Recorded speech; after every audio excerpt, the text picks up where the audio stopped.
Welcome back everybody. एक बार फिर से खुशामदीद। सुबह की सोच में इफ्तिखार शिराजी साहब हमें ज्वाइन कर चुके हैं। उनसे जानते हैं कि ये जो ब्रेक से पहले हम बात कर रहे थे वो क्या है। इफ्तिखार साहब अस्सलाम वालेकुम। जी वालेकुम अस्सलाम। इफ्तिखार साहब, ये हर रोज नई किस्म की हड़तालें हमारे सामने आ रही हैं। हम भी सेगमेंट्स कर करके थक चुके हैं। शायद कि अभी कोई बेहतरी की खबर भी हमारे सामने आ जाए, लेकिन डेडलॉक की भी बात जो है वो इस तरह आती है कि वो 10 रोज के लिए मौखर हुआ है, वो सिर्फ मुहर्रम उल हराम के एहतराम में। तो ये सूरत हाल किस तरफ जा रही है? हमारी हुकूमतें कर क्या रही हैं फिर? देखिए, जब आप बाहर से डिक्टेशन लेंगे और आपकी फाइनेंशियल अथॉरिटी कंप्रोमाइज हो जाएगी और मोर इम्पोर्टेंटली आप अपने जो हर सेक्टर के अंदर जो आपके स्टेक होल्डर्स हैं उनके साथ बैठ के होमवर्क के बगैर कोई डिसीजन लेंगे, तो मेरा ख्याल में फिर उस नतीजे में तो हड़तालें ही होंगी ना, क्योंकि इस मुल्क में न सिर्फ आम आदमी महंगाई की चक्की में पिस रहा है, बल्कि जितने भी सेक्टर्स हैं, वो रियल स्टेट का सेक्टर हो, वो इसी तरह कंस्ट्रक्शन का हो, वो बिजनेस के जो और सीमेंट के सेक्टर को ले लें, जो आयरन सेक्टर है उसको ले लें, या हम्म। फ्लावर मिल्स एसोसिएशन, तो मेरे ख्याल में अब सब एक तरह से बड़ा एक प्रेशर फील कर रहे हैं। और ये मेरे ख्याल में अगर आप स्टेक होल्डर के साथ बैठ के गुफ्तगू नहीं करेंगे और उनको मसाइल को जाने बगैर आप कुछ फैसले करेंगे, उसको इम्पोज करने की कोशिश करेंगे, तो फिर लाज़िम सी बात है कि लोग सड़कों पर निकलेंगे। तो ये हुकूमत का काम है कि एक तरफ तो आईएमएफ को ये बताया जाए कि कहाँ तक गोया के चीज़ों को खींचा जा सकता है, कितना लोगों पे दबाव डाला जा सकता है, और दूसरा ये है कि फिर लोगों को एंगेज किया जाए, हर सेक्टर को, कि वो कितने हद तक अपने यहाँ को स्पेस रखते हैं कि मज़ीद वो कंट्रीब्यूट करें।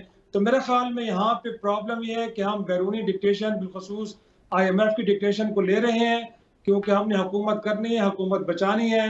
और तो उस नतीजे में मेरे ख्याल में इस वक्त हमें जो तो नजर साहब, आ ये रहा है। आईएमएफ सिर्फ हमें टैक्सेस के हवाले से डिक्टेट करता है, वो इस हवाले से हमें बिल्कुल डिक्टेट नहीं करता कि आपने ये जो पैसे हमसे लिए हैं इनको प्रोडक्टिव वे में किस किस इंडस्ट्री पे लगाना है, किस इंडस्ट्री को आपने अपने कदमों पे खड़ा करना है। क्योंकि टैक्सेस के हवाले से तो हमें आईएमएफ का डंडा नजर आ जाता है, लेकिन वो पैसे कहाँ जाते हैं ये आज तक हमें पता नहीं चला पिछले 30 साल में। देखिए, इसमें तो कोई शक नहीं है कि आईएमएफ प्रोग्राम बुनियादी तौर पे आपको हेल्प आउट करता है ताकि आपकी इकोनॉमी के अंदर जो प्रॉब्लम्स आ रहे हैं और आपको एक एक्सटर्नल सपोर्ट चाहिए वो मिले, लेकिन उसके दौरान आपने जो एक इंफ्रास्ट्रक्चर्स के अंदर जो स्ट्रक्चरल रिफॉर्म्स होते हैं वो करने होते हैं। तो बिल्कुल आप ठीक कह रहे हैं। एक तरफ तो हमें ये देखना चाहिए कि जो पैसा आता है लगता कहाँ है, अगर उसमें कोई प्रॉब्लम नहीं है। लेकिन प्रॉब्लम सबसे बड़ा ये है कि जब आईएमएफ आपसे कहते हैं कि अपने टैक्स बेस को बढ़ाएं, उन लोगों को टैक्स नेट पे लेके आए कि जो अभी तक टैक्स नेट पे नहीं है लेकिन वो टैक्स दे सकते हैं, आप ऐसा नहीं करते। वो आपसे कहते हैं कि जी जहां जहां प्रॉब्लम्स आ रही हैं एफबीआर के अंदर, लूप होल्स हैं, जहां पे चीज करप्ट प्रैक्टिसेस हो रही हैं, आप वहां पे ह्यूमन इन्वॉल्वमेंट को कम करें, ऑटोमेटेड सिस्टम लेके आए, मशीनों को लेके आए। आप ऐसा नहीं करते। आपने देखा कि ट्रैक एंड ट्रेस सिस्टम के साथ आपने क्या किया, वो कि वो इस निज़ाम था कि जिसके नतीजे में जहां जहां टैक्स चोरी हो रही थी हम उसको पकड़ सकते थे, लेकिन उस निज़ाम को नाकाम बनाया गया। फिर आईएमएफ आपसे कहता है कि भाई मेरे, आप अगर आपकी इनकम ज्यादा नहीं है तो अखराजात को तो आप कम करें। लेकिन प्रॉब्लम यह है कि हमें इनकम कम होने के बावजूद हम अखराजात को कम नहीं करते। आपको मालूम है कि जब इंतखाबी जलसे हो रहे थे तो बिलावल भुट्टो जरदारी साहब क्या कहते थे कि इस मुल्क के अंदर 18वीं तरमीम के बाद कम से कम 17-18 वजारतें ऐसी हैं कि जो मरकज में गैर जरूरी तौर पर चल रही हैं, और उनके ऊपर हर साल कुछ 700 से 800 अरब रुपए का गैर जरूरी अखराजात होते हैं। लेकिन इन वजारतों को खत्म नहीं किया जाता, अपने अखराजात को आप खत्म नहीं करते। इसी तरह आप देखें कि ब्यूरोक्रेटिक रिफॉर्म्स की हम बात करते हैं, उनको आप नहीं कर पाते। प्राइवेटाइजेशन का जो मामला है, आप देखें आज तक आप स्टील मिल को, पीआईए को मुसलसल इंजेक्ट कर रहे हैं अरबों रुपए, लेकिन इन इदारों को प्राइवेटाइज करने के हवाले से आप कोई इकदाम नहीं लेते। तो मेरे ख्याल में आईएमएफ तो एक बड़ी अच्छी नीयत के साथ आपको प्रोग्राम देता है और कुछ अहदाफ भी आपको देता है कि आप उनको हल करें, पूरा करें। लेकिन प्रॉब्लम यह है कि हम पॉलिटिकल कंप्रोमाइज का शिकार होते हैं, हम वो फैसले नहीं कर पाते, और फिर अवाम के सामने हम ये बयानियां लेके चलते हैं कि हमने तो मुल्क को डिफॉल्ट से बचा लिया है, हमने तो जनाब इस मुल्क की इकोनॉमी को सही ट्रैक पर डाल दिया है। आप काली का दिन देखें, जो नए टैरिफ आपने दिए हैं बिजली के, अब आपको जो अगस्त का बिल आएगा वो 80 रुपए पर यूनिट के हिसाब से होगा। तो मुझे बताइए कि जब आप अवाम की जेब में तो पैसा डालने के बजाय पैसा निकाल रहे हैं और साथ में उनको बर्डनाइज कर रहे हैं कि जिसकी तनख्वाह कहीं 50-55 हजार रुपए है और उसको 85-90 हजार रुपए का सिर्फ बिजली का बिल आ रहा है, तो मुझे बताइए कि उसने मकान का किराया कैसे देना है, उसने अपने बच्चों को फूड कैसे खिलाना है, उसने गैस के बिल कैसे देने हैं और उसने अपने बाकी जो लाइवलीहुड है उनको कैसे पूरा करना है। तो मैं समझता हूँ कि इस वक्त बुनियादी तौर पे तो आपको जो कॉस्ट ऑफ लिविंग है उसके ऊपर फोकस करना चाहिए था, लेकिन जैसे मैंने कॉस्ट पहले कॉस्ट कहा, ऑफ अनफॉर्चुनेटली शायद बात ही है ये शराजी साहब के कॉस्ट ऑफ लिविंग पे या अवाम पे हमारी हुकूमतें फोकस ही नहीं कर पाती हैं। अभी की हुकूमत भी हमारी जो है वो फोकस इसलिए कि इमरान खान को किस केस में अंदर डालना है, किस केस में उनको बाहर नहीं आने देना है, क्या करना है, वो सारी चीजों पे ही फोकस है। अवाम के लिए बस उन्होंने ये कर दिया है कि 7 रुपए मजीद बिजली महंगी कर दी। अब आपको 75 रुपए फी यूनिट तक आपके सार्फिन को बिजली मिल रही है। पंजाब की अगर बात की जाए 100 से ज्यादा टेक्सटाइल मिलें इस वक्त बंद हो चुकी हैं। तो आपको यही, मुझे तो ये मसला नजर आ रहा है कि हमारी हुकूमत सही डायरेक्शन में फोकस्ड ही नहीं है। जी बिल्कुल, इसमें कोई शक नहीं है कि प्रॉब्लम सबसे बड़ा यही है। और इस वक्त जो हुकूमत है वो गिमिक्स के ऊपर चल रही है। गोया कि आप टीवी पे आ जाते हैं, मुल्क के प्राइम मिनिस्टर कभी FBR के अफसरान को धमकी लगाते हैं, कभी अपने काबीना के लोगों को सामने बिठा के वो भी सिर्फ हेडलाइंस बनाने के लिए होता है। तो बिल्कुल मैं समझता हूं कि ये पब्लिक को थोड़ा सा सूद करने के लिए कि शायद आपके गम में, आपके दुख में हम बराबर के शरीक हैं, लेकिन अगले दिन एक नया बोझ उनके कंधे पे, उनकी पीठ के ऊपर रख दिया जाता है कि एक नया भार भी आप उठाएं। तो मैं समझता हूं इस वक्त अगर आप पंजाब के अंदर भी देखें, भाई लोगों को अगर आप वहां पे लैपटॉप दे रहे हैं, वहां पे अगर आप लोगों को वो इलेक्ट्रिक बाइक्स दे रहे हैं, जब तक लोगों के पास रोजगार नहीं होगा तो वो इन बाइक्स को कैसे चलाएंगे, लैपटॉप का क्या करेंगे। तो भाई मेरे, आप रोजगार के मौके क्या पैदा कर रहे हैं? आपने तो ऐसे FC का फोरम बनाया था इस मुल्क के अंदर सरमायाकारी लाने के लिए। यस, मुझे बताएं तो फिगर्स बताएं कि इस मुल्क में कितने अरबों डॉलर की अब तक सरमायाकारी आ चुकी है। आप तो 1 रुपया भी तक नहीं ला सके। तो जब तक इस मुल्क शाहिद साहब बिल्कुल ठीक कह रहे हैं, लेकिन मैं एक चीज ऐड करूंगा और उसके बाद थोड़ा सा सियासत के ऊपर भी, क्योंकि आपकी मौजूदगी है तो हम चाहते हैं कि आप उधर भी कमेंट करें। मसला ये है ना कि हमसे ज्यादा कर्जा अमेरिका भी लेता है, इंडिया भी लेता है, चाइना भी लेता है। हम कर्जे की लिस्ट में शायद 119 नंबर पे हैं, लेकिन उनकी इंडस्ट्री इतनी स्ट्रांग है, वो इतने प्रोडक्टिव हैं कि वहां पे उनको कर्जे देने में कोई हर्ज ही नहीं होती। कर्जे भी देते हैं, कोई उनके ऊपर सेंक्शंस भी नहीं लगती। लेकिन मैं अब बात करना चाहूंगा आपको मुल्क की सियासत के हवाले से, सनम जावेद के हवाले से, जो कि एकदम ही रिहा होकर फिर वापस गिरफ्तार होगी। फिर इद्दत निकाह केस के बाद हमने देखा है कि एक नया केस इमरान खान के गिरफ्तारी उसके ऊपर डालने की हवाले से जराए कह रहे हैं। तो इस हवाले से आपकी क्या खबरें और पाकिस्तान की सियासत किस तरफ जा रही है? देखिए, मेरा ख्याल में हमें जो पहले एक अदलिया से गिला था कि शायद वहाँ से जो फैसले आते हैं वो खालिसतन सियासी होते हैं और उनके अंदर कोई लीगल ग्राउंड्स हमें नज़र नहीं आती। लेकिन मैं समझता हूँ कि इस्लामाबाद हाई कोर्ट के 6 जजेस की जानिब से जो खतूत लिखे गए और उसके बाद हमने देखा है कि दीगर जज साहिबान ने भी कि जहाँ जहाँ एक इंटरवेंशन हो रही थी उसको उन्होंने एक्सपोज किया।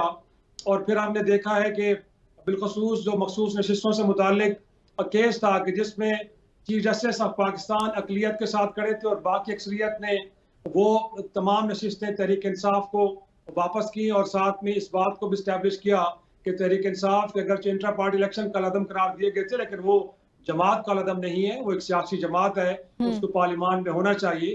तो मैं समझता हूँ किसी तरह इद्दत से मुतालिक जो केस था उन्हें बुनियादी तौर पर, अखलाकी तौर पर बड़ा एक शर्मनाक केस था। और मैं समझता हूँ कि अदालत ने बड़ा एक अहम नुक्ता उसमें उठाया है कि अगरचे खावर मानिका साहब को, जो बुशरा बीबी के साबिक शौहर हैं, अगर वो अपने आप को एक अग्रीव्ड पार्टी के तौर पे लेके आए भी थे, लेकिन अदालत ने उनसे बुनियादी सवाल ये किया कि आपको 6 साल बाद ये क्यों ख्याल आया, क्योंकि आपने तो अपनी स्टेटमेंट के अंदर ये लिखा है कि आपको निकाह के अगले 2 रोज बाद पता चल गया था कि निकाह हो गया है।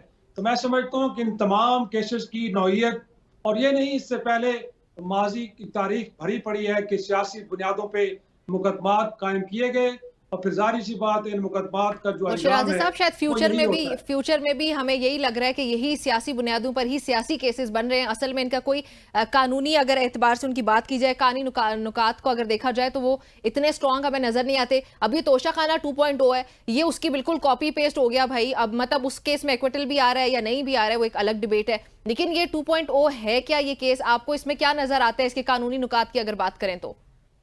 ये उसी तरह 2.0 है जिस तरह PDM 2 कहा जाता है इस वक्त हुकूमत को। ये एक ऐसा केस है कि जो प्रिंसिपल केस आपने किया था, फिर अचानक आपको ख्याल आया कि कोई 8-10 घड़ियां और भी हैं जिनको अंडर वैल्यू करके तो बुशरा बीबी और इमरान खान साहब ने खरीदा और लिहाजा एक और केस भी बनता है। तो पहले केस में तो लगता है कि कोई जान नहीं थी, तो उन्होंने कहा कि एक और केस, और उसमें भी जाहिर सी बात है जान तो नहीं होगी, लेकिन लिंगर ऑन करने के लिए मेरे ख्याल में ऐसा किया जा रहा है क्योंकि प्रॉब्लम ये है कि इस केस के अंदर जिस शख्स के ऊपर आप इल्जाम लगा रहे हैं, उस शख्स की जानिब से जो विटनेस अदालत के अंदर जमा कराए गए हैं, आप उन लोगों के स्टेटमेंट लेना नहीं चाहते, लेकिन आप उनको सजा जरूर देना चाहते हैं। और मोर इम्पोर्टेंटली इसी नौयत के केसेस तो आसिफ जरदारी साहब पे भी हैं, इसी नौयत के केसेस तो नवाज शरीफ साहब पे भी हैं, इसी नौयत के केसेस तो यूसुफ रजा गिलानी साहब पे भी हैं। तो मैं समझता हूँ कि वहाँ तो नैब का रवैया यकसर मुख्तलिफ है। वहाँ तो जब अदालतें हमसे पूछती हैं कि क्या आप इन केसेस को प्रोसीड करना चाहते हैं, तो वहाँ पे नैब का जवाब ये होता है कि जी नहीं, हम तो आगे नहीं बढ़ना चाहते। अगर आप इन वो केसेस शिराजी साहब वो साइकिल के मुताबिक तब खुलेंगे जब वो सितारे जब वो सितारे उनके गर्दिश में आएंगे तब खुलेंगे। ये तो आपकी सियासत में है ना शिराजी साहब। आप भी मानिए कि जो गवर्नमेंट में होता है उसके केसेस बंद होते हैं, जो गवर्नमेंट से बाहर होता है तो छोटे छोटे केसेस उसके ऊपर बना दिए जाते हैं। तो फिर मेरे ख्याल में हमें इस बात का रोना नहीं रोना चाहिए कि दुनिया में हर हवाले से हमारी जो क्रेडिट रेटिंग है, हर जगह पे हम बॉटम पे पड़े हैं। दुनिया हम पे एतबार नहीं करती, दुनिया यहाँ पे एक रुपया इन्वेस्ट नहीं करना चाहती। दुनिया की तो बात दूर है, हमारे अपने पाकिस्तानी इन्वेस्ट करने के लिए तैयार नहीं है शिराजी साहब। हमारे हालात इतने खराब हमारी हुकूमतों ने कर दिए हैं, अनफॉर्चुनेटली मसला ये है। यकीनन तो मैं समझता हूँ कि इस आम आदमी के साथ, इस मुल्क के जो 26 करोड़ अवाम है उनके साथ बड़ा ये जुल्म है कि एक बड़ा वाइब्रेंट मुल्क है जहाँ पे बड़ा ग्रेट पोटेंशियल है। आप खुद कहते हैं ना, ये स्टडीज है इस हुकूमत की कि इस मुल्क के अंदर $6 ट्रिलियन के मिनरल्स पड़े हुए हैं। और मेरे भाई वो उस वक्त एक्सप्लोर होंगे, तो वो उस वक्त उनको अवाम को उनका फायदा होगा कि जब मुल्क के अंदर लॉ एंड ऑर्डर को ठीक करेंगे, जब मुल्क के अंदर सुप्रीमेसी ऑफ लॉ होगी, जब मुल्क के अंदर अदालतें आजाद हैसियत में मेरिट पे फैसले करेंगी और पॉलिटिकल विक्टिमाइजेशन लोगों की नहीं होगी। तो मैं समझता हूँ कि ये बातें हुकूमत वक्त को इल्म है, मालूम है, ये जानती है। लेकिन प्रॉब्लम ये है कि इस मुल्क के अंदर सियासत का मतलब है हसूल इक़्तिदार, और जो शख्स इक़्तिदार में नहीं होता वो बड़ा एक तरह से अपने आप को अनफॉर्चुनेट फील करता है और फिर इक़्तिदार में रहने के लिए हर वे इस्तेमाल किए जाते हैं। वो मुखालफीन को विक्टिमाइज करना हो, इस मुल्क के निज़ाम को बिल्डोज करना हो, सारे काम किए जाते हैं। उसका नतीजा ये निकलता है कि इस मुल्क के आम आदमी जो है वो लूजर होता है और इस मुल्क के ऊपर कोई एतबार करने के लिए तैयार नहीं होता। तो वेरी अनफॉर्चुनेट, बहुत अनफॉर्चुनेट है शिराजी साहब। ये जो 9 मई के मजीद मुकदमात बनाए गए और उनमें प्री अरेस्ट बेल जो है वो भी एक्सेप्ट नहीं हुई है, और इमरान खान को उन केसेस में भी, बल्कि कल उनकी तफ्तीश भी हुई है, उसमें एक प्रॉपर टीम आई है पुलिस की लाहौर से। तो वो केसेस क्या है? देखिए, अब प्रॉब्लम ये है कि ये मुकदमा तो आपने 2022 9 मई को उसके बाद आपने कायम कर दिए थे और पैर दर पैर होते रहे हैं। अब प्रॉब्लम ये है कि इस तरह के 12 केसेस के अंदर तो इमरान खान साहब की जमानत मंजूर हो चुकी है। उसमें भी अदालतों ने जो नुकात उठाए हैं, वो उस पर जो बुनियादी नुकता वो जो उठाया गया है वो ये है कि ये कैसे मुमकिन है कि एक शख्स एक ही वक्त में कोई 12 से 15 शहरों में बैठ के ये साजिश, ये मनसूबाबंदी कर रहा हो।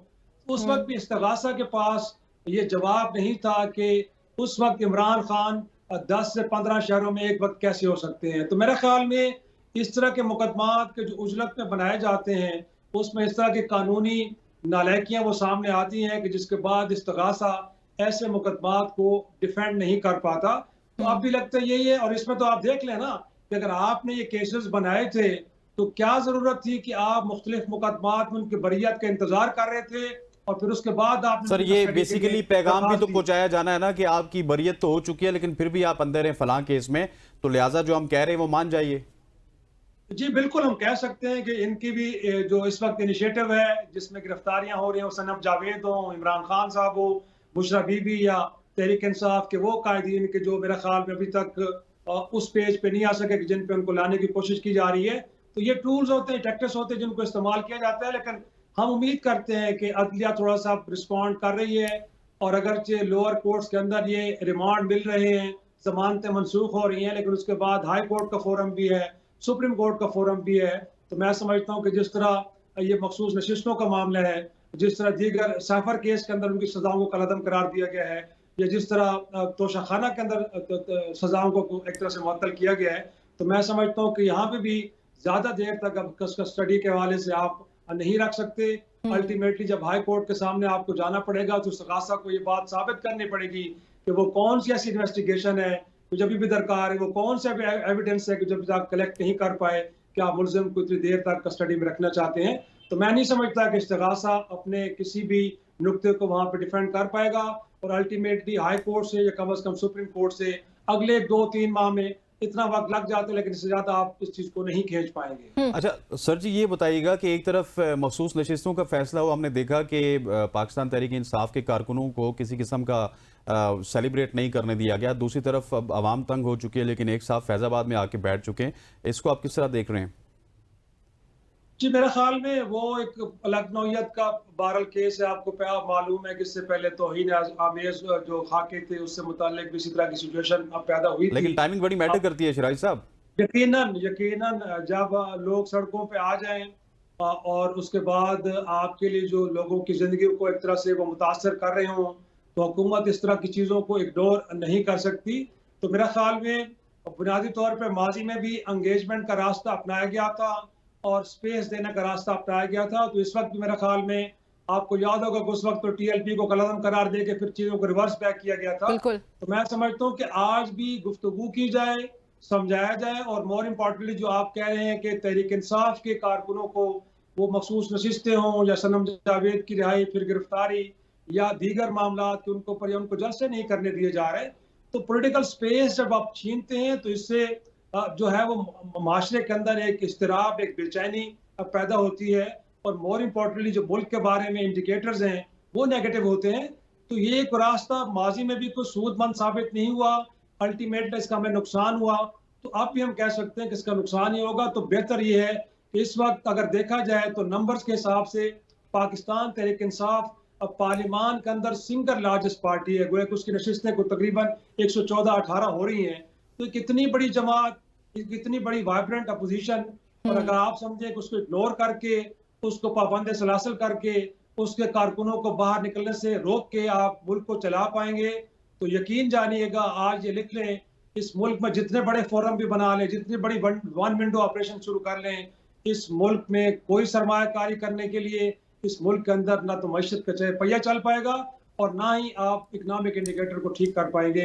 तो बेहतर है कि आप सिचुएशन का इदराक करें और एंगेज करें, और हम जाहिर सी बात है तहरीक इंसाफ से उम्मीद करते हैं कि ये उनका भी मुल्क है, वो भी इस मुल्क में सियासत करते हैं, वो भी तो उनको भी अपने रिस्पॉन्सिबल रवैयों में लचक ला के तो मिडिल पॉइंट पे बहुत शुक्रिया। इत्तेफाक करना चाहिए। वक्त खत्म हो जाता है। शराजी साहब, बहुत शुक्रिया आपका हमें ज्वाइन करने के लिए। पाकिस्तान की सियासी सूरत-ए-हाल पर ये शराजी साहब का तज्जिया आपने सुना है। वक्त हुआ एक ब्रेक शामिल करने का। ब्रेक शामिल करते हैं, आप हमारे साथ ही रहिएगा।